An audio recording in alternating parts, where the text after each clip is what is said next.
Mingalaba, this is the weekly highlight news on Radio NUG. I'm James. Here are the news highlight for this week.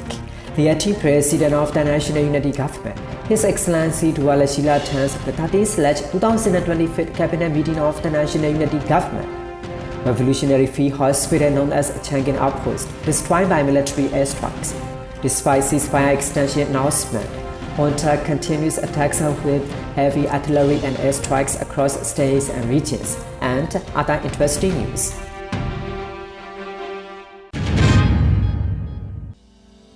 These are the weekly news details. The acting president of the National Unity Government, His Excellency Dwala Sheila, attended the 13/2025 cabinet meeting of the National Unity Government. At the meeting, the acting president stated that China's mediation efforts in Myanmar must not serve to prolong the military dictatorship. I believe China's involvement in Myanmar's affairs should not be enable the military junta to sustain it longer.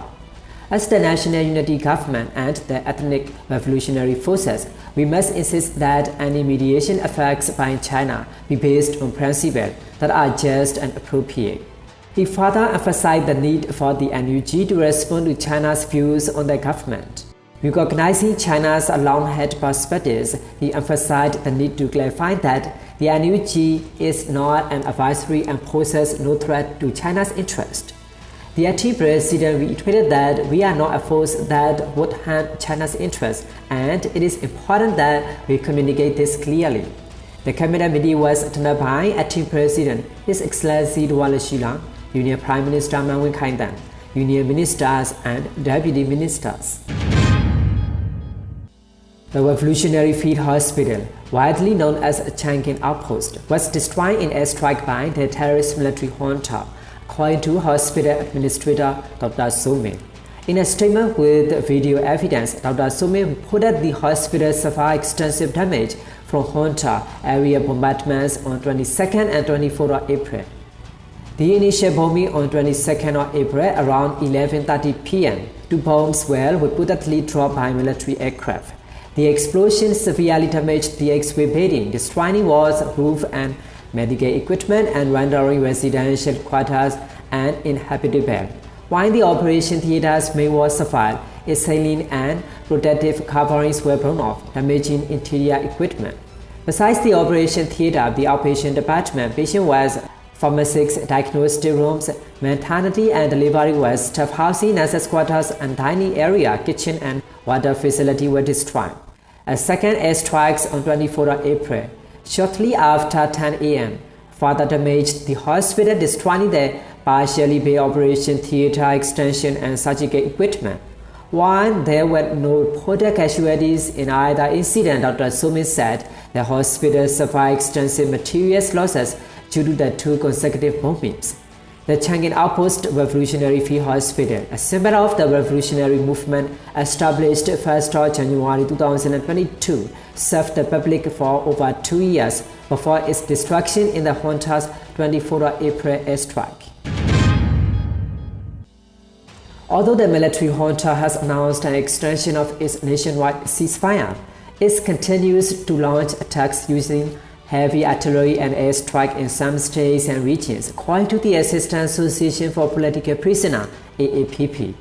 Recent incidents include the 21st of April attack on Balaba village in Yesacho Township, Magui region, where junta troops burned over 200 houses, devastating the village.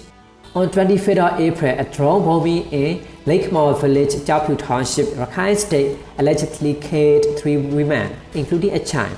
Furthermore, on 26th of April, Pandoji village, Limina Township, Ayavadi region was attacked with artillery and airstrike, resulting in the destruction of a monastery and at least 10 houses. The practice of forcibly registration women for military conscription and deploying them to active combat zone poses serious threats to their safety and lives. The Network for Human Rights Documentation Burma and the Burma said in a statement released on 27th of April. The warning comes in the summary of a new anti-Burma report highlighting the impact of the forced military recruitment on women and other Myanmar's military regime. The network said the junta's efforts to forcibly enlist women follow its ongoing campaign to conscript young men into military service, According to the findings, the report details how Myanmar's junta is targeting women aged 18 to 27 for forced military service, especially those arbitrarily detained amid territorial losses and troop defections.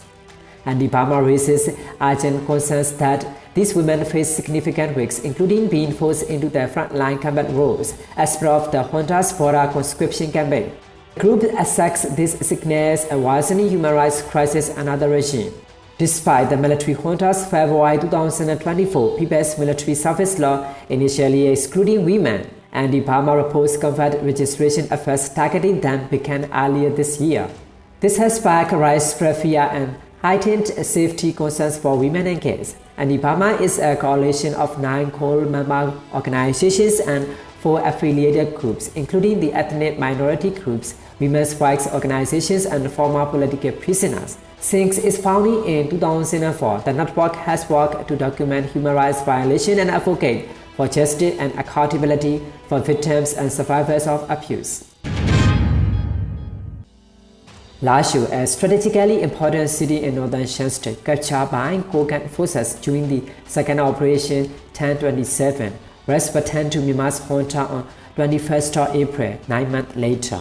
According to PDF Insight attributes the handover to intense China pressure, including the reported detentions of the Kogan leader and the forced separation of his family. China's Special Envoy for Myanmar Affairs Deng Xijun reportedly supervised the process in Lashu. Analysts suggest China's close control reflects its deep mistrust of both the Kogan forces and the junta, aiming to safeguard its interest. Deng Xijun also reportedly met with the war leaders in Pu'al on 27 August 2024 to suppress the Kogan group. Leaked records reveal the China's influence over Myanmar and its border regions. Analysts describe the China's prioritizing shameful Lashu model as the limited temporary border arrangement. The junta also faces internal and external criticism for perceived sovereignty violations. Observers warn that the current military and political landscape in Myanmar remains increasingly shaped by China's pressures and manipulation, especially in border zone, and its de facto control. They conclude that the country's path toward revolution and federal democracy continue to face serious challenges, and that the next generation of youth and political leaders must rely on their own strength and resolve to build a future nation that the people aspire to. These are the weekly highlight news on radio and YouTube. We will present more interesting local news to you. Thanks for joining our news.